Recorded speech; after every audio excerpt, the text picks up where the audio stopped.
umunyembaraga nawe nta mbaraga ugira. Rero twakurikiye umugabo ukomeye cyane, ntabwo nzi iminota hano bampaye, ndagira ngo bambwire iminota bampaye kugira ngo ntabafatire umwanya. Umwami Yesu nk'umukiza w'ubugingo bwacu. Amen.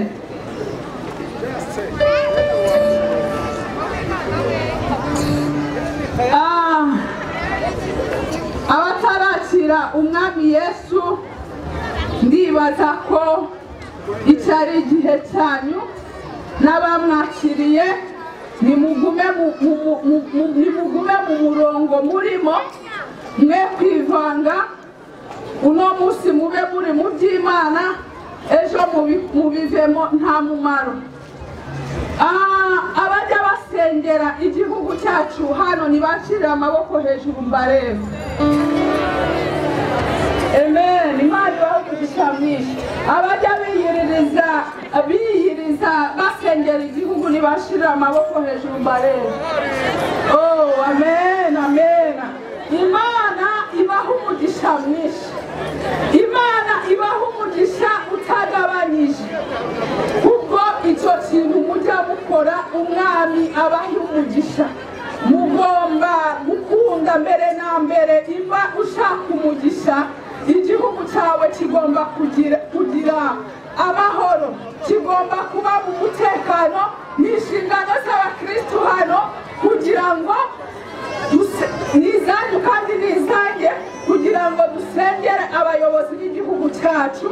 Ntabwo ngenda umunyapolitiki, ariko ibyanditswe byera birambwira ngo nidusengere abayobozi, kuko ubuyobozi buva hejuru kugera kuri nyumba kumi. Ubuyobozi bwose buturuka ku Mana.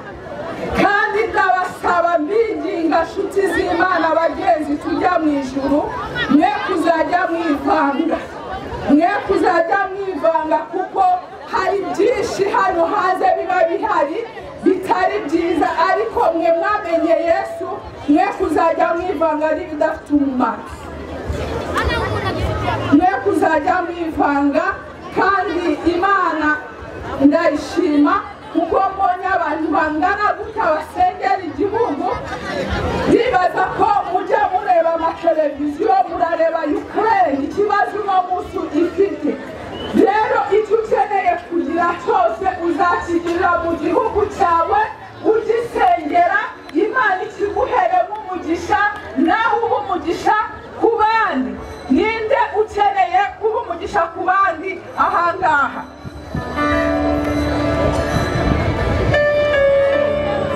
Tugiye gusoma ijambo riri mu Bakorinto ba mbere 13 umurongo wa mbere. Umusomyi mwiza yadusomera.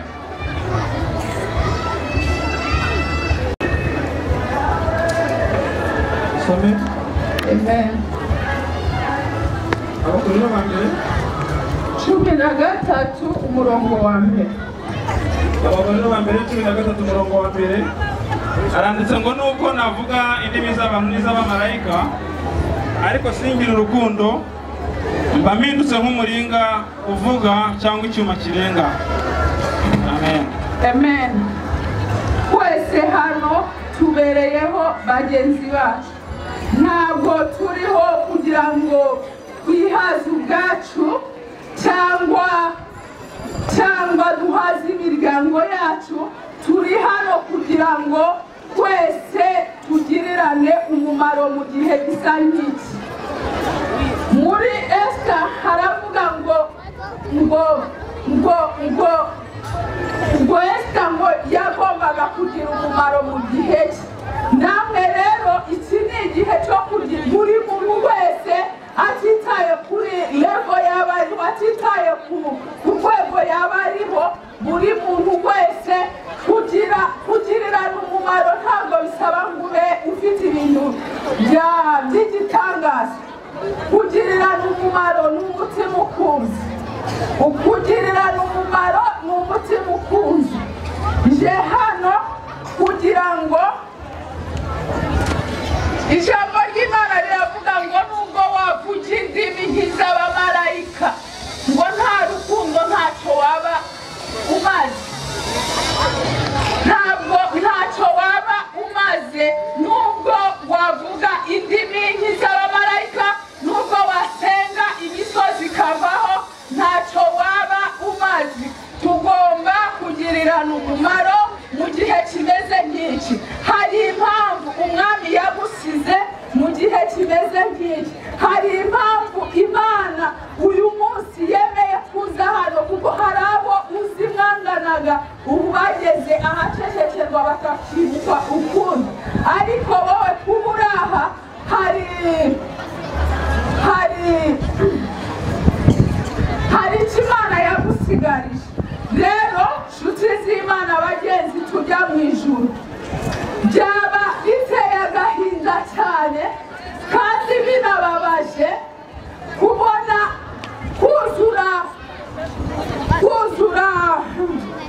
tukajya mu nsengero zitandukanye, kuko twese hano buri muntu waje hano afite urusengero rwe. Ndibaza ko mwese mudahuje cyacu insengero. Rero byaba biteye agahinda kandi binababaje cyane kuba wambara ku cyumweru neza ukajya gusenga Yesu ashimwe, umuturanyi wawe ashobora kuba afite ikibazo kandi ukizi ukakirengagiza. Ni agahinda gakomeye cyane. Niyo mpamvu tugomba kugirirana umumaro mu gihe gisa nk'iki. Abantu twese ntabwo turi kuri abantu baba bari kuri levo itandukanye. Hari umunyabwenge bita Diyogene. Umwami babwiye umwami baramubwira ngo ngo hari umunyabwenge, umufilozofi uri ahantu ariko afite ikibazo cy'ubuzima uko abaho. Umwami aravuga ati uwo muntu ngewe nkeneye kujya kumureba. Umwami aragenda aramubwira ati Diyogene, saba icyo ukeneye cyose ndakiguha. Diyogene aramubwira ati ngaho mbiza umvire mu zuba kuko izuba ryo ntiwayibona. Arangije aramubwira ati Diyogene, ati abwira umwami ati amagufa ya so ntabwo nayatandukanya n'ay'umugaragu. Rero umuntu urwego rwose yaba ariho, umuntu yaba ari kuri levo yo hejuru cyane, ntihazagire umuntu n'umwe ugukanga muri ubu buzima. Ahubwo wowe wamenye Kristo ugomba kuba umuntu wese, ugomba kuba itara. Ntabwo warishyira munsi hariya, byari byo byose harabona. Rero ndabasaba nanjye ariko nisabira kugira ngo umwami adushoboreze muri uru rugendo kandi aduhe urukundo. Yesu arangije aravuga ngo nta kindi nabasigiye, ngo nimukundane nk'uko nabakunze. Mugomba gukundana, mugomba kurwanirana ishyaka, mugomba gufatana amaboko.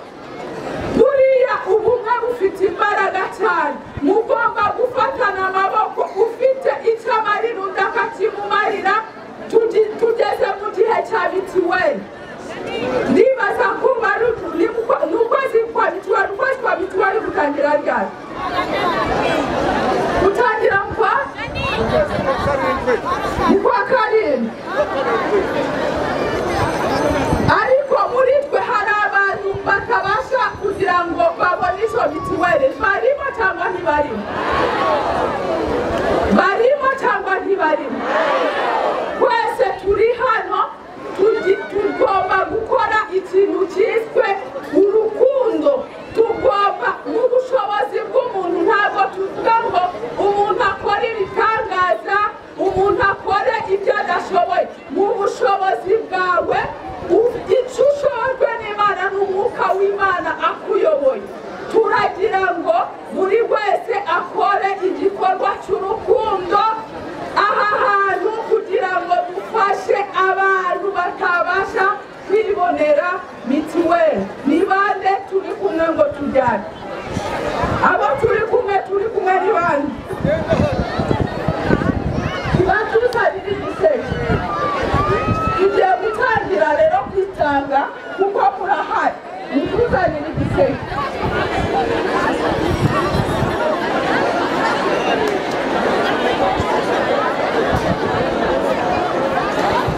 Mwese hari muzi abantu batabasha kwibonera mituweli, murabazi kuko muraturanye, murabazi abafite ibibazo byo kuba batakwibonera mituweli. Tugomba rero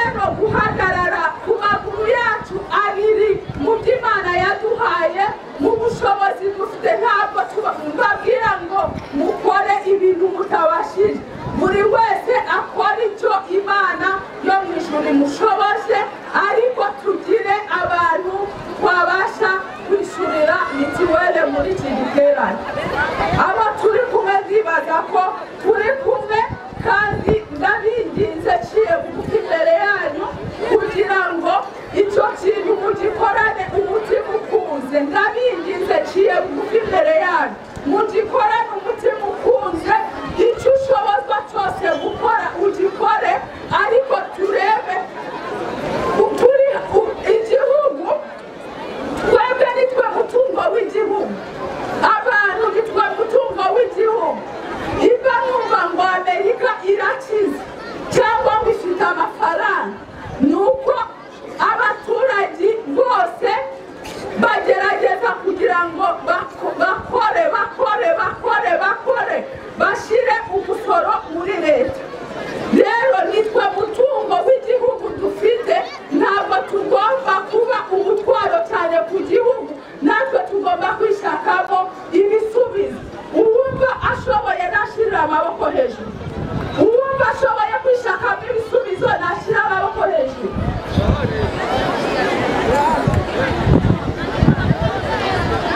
Urashoboye, uri umunyembaraga, ntukagire uko sosiyete ikureba. Sosiyete izakenera kugushyira hasi, ariko ntukajye wemeranywa n'uko sosiyete ikureba, ntukajye wemeranywa n'ibiburimo, kuko ibihe birahinduka. Ibihe birahinduka. Asanga icyangombwa ni uko uwo wamenye arashoboye, uwo wizeye arabashije, uwo wizeye afite imbaraga. Rero ntukemeranywe n'umuntu ukwibutsa ibintu byarangiye, cyangwa kwibutsa aho wavutse. Aho wavutse urahazi, ntabwo ukeneye kuhamenya. Rero aho uri kujya niho hakomeye kuruta aho wavutse, kuko uri kujya mu gihugu, Bibiliya irabwira ngo mu gihugu tuzagenda ku mihanda y'izahabu. Murumva icyo gihugu kizaba kimeze gute? Icyo gihugu kizaba ari igitangaza. Rero nta mpamvu yo kugira ngo umuntu ajya kubwira ngo uvuka kwa runaka, uvuka ntacyo uzimarira. Ntukajye wemeranywa n'uwo mwuka, ntukajye wemeranywa nawo. Satani ujye umwibutsa ibikomeye Imana yakoze, kuko Satani atinya kumwibutsa ibyo Imana yakoze. Iyo wibukije Satani ibyo Imana yakoze, Satani araguhunga. Ntukajye wemera Satani akwibutsa ibyawe byahise. Ujye uyibwira ati ibyo byarahise, ndi ku Gisiyoni, ndi kujya mu gihugu cyiza, ndi kujya nkurikiye umwami ukomeye. Ntukajye wemeranywa n'abakwibutsa ahawe hahise, kuko isi izahakwibutsa, sosiyete izahakwibutsa, ariko ibyo byose ntukemeranywe nabyo. Ujye uri umunyembaraga, cyane cyane urubyiruko. Ndabona urubyiruko ari benshi hano. Urubyiruko ni benshi, nimwe Rwanda rw'ejo, nimwe gihugu cy'ejo. Rero ndabasaba, ndabingize kugira ngo mureke tubere igihugu cyacu umugisha, kwirinda ibiyobyabwenge, kwirinda ibitagira umumaro, kwitabira umurimo. Ntabwo kuba uri umukirisitu bivuze ngo ntugomba kwitabira umurimo, hoya, ibyo ntabwo ariko bivuze, kuko Bibiliya irabwira neza ngo Imana izaha umugisha umurimo w'amaboko yawe. Niba uno munsi wa none ndaha, nuko nakoresheje imirimo kugira ngo mbone tike izana hano. Narakoze kugira ngo mbone tike iza hano, kuko ndabakunda.